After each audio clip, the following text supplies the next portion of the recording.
บายดีทุกคนเบิ่งดอกไม้ด้านหน้าดอกใหญ่ๆพี่น้องจนกรานสิหักดอกใหญ่คัก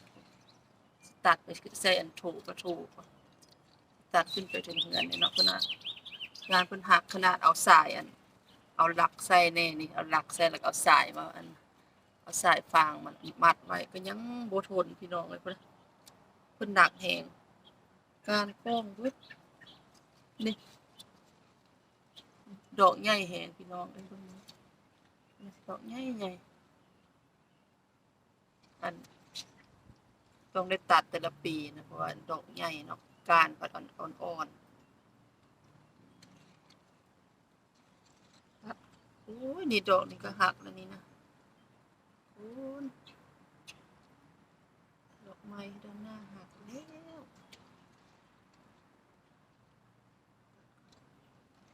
เอาใครอยากได้ให้ผู้ละดอกละดอกมาเอาสบายดีตอนเช้าเด้อพี่น้องเด้อตอนเช้าวันเสาร์วันนี้ก็เดือน6วันที่15แล้วเนาะตัดดอกไม้ไปเส้นนั่นเตาอยู่ในเรือนกับทุกคนดอกที่2ใครอยากได้เอาให้ผู้ละดอกละดอกโอเคตัด2ดอกแล้วอีกดอกที่3พี่น้องดอกใหญ่แฮงดอกใหญ่ๆกำลังบานยังหลายอยู่ตัดออกอันแดงเนาะเพราะว่าหนักเพิ่นหักนะนี่คุณดอกน้อยๆกำลังโจ้ก็บอกหลายๆต้นเด้หนักแฮงดอกใหญ่แฮงดอกนี้ก่อน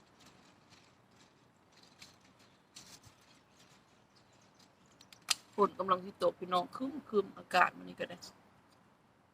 ฝนตกมาใส่แฮงสิหักไว้ได้นี่ก็เลยตัดนี่ได้4ดอกแล้วเด้อ4ดอกเนาะ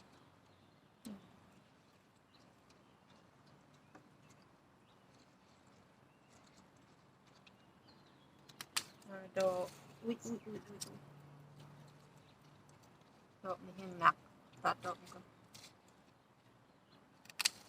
6ดอกนี่เอาใครอยากได้เอาผู้ละดอกด้านหน้าให้พี่น้องงามเด้อดอกไม้เด้อตัดดอกไม้ให้ทุกคนเด้อขอบใจทุกคนทุกกำลังใจที่ติดตามด้านหน้าเนาะขอให้ทุกคนมีความสุข Happy Saturday Have a wonderful weekend everyone เสียงนกร้องอากาศตอนเช้าวันเสาร์มื้อนี้อากาศฝนสิตกครึมๆก็เลยมาตัดดอกไม้ก่อนเนาะ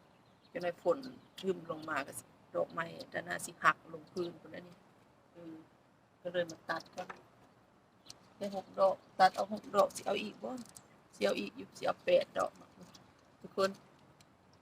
ดอกใหญ่ๆเดี๋ยวอีก2ดอกก่อนนี่ดอกใหญ่ๆนี่เอาดอกนี้ดอกนี้แฮ่งบานคักแฮ่งใหญ่ดอกนี้ทุกคนพุ่นดอกนี้แฮ่งใหญ่ป๊าดโต7ดอกอีกดอกหนึ่งหลาย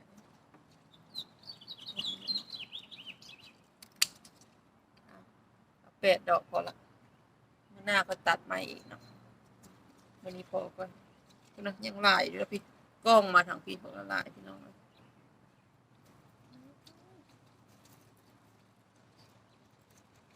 เดี๋ยวสิเอาอีกดอกหนึ่งเป็น9ดอกนะ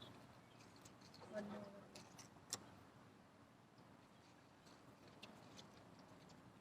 นี่อ่อนแฮงเพิ่นสิหักเนาะนี่เอา9ดอกพอดีงาม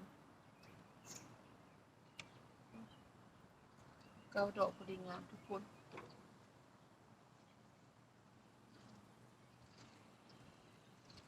ตัดอีกมื้อหน้าเนาะมันฝนบ่ตกลงมาบ่เพิ่นสิบ่หัก9ดอกพี่น้องเอ้ยงาม บอกให้เบิ่งไกลๆฮะ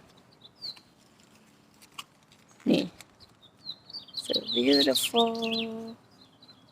ดอกใหญ่ๆทุกคนได้ละ9 ดอกสิไปใส่กระโถอยู่ในเฮือนเนาะโอเคบ๊ายบายขอบใจทุกกำลังใจที่ติดตามเด้อ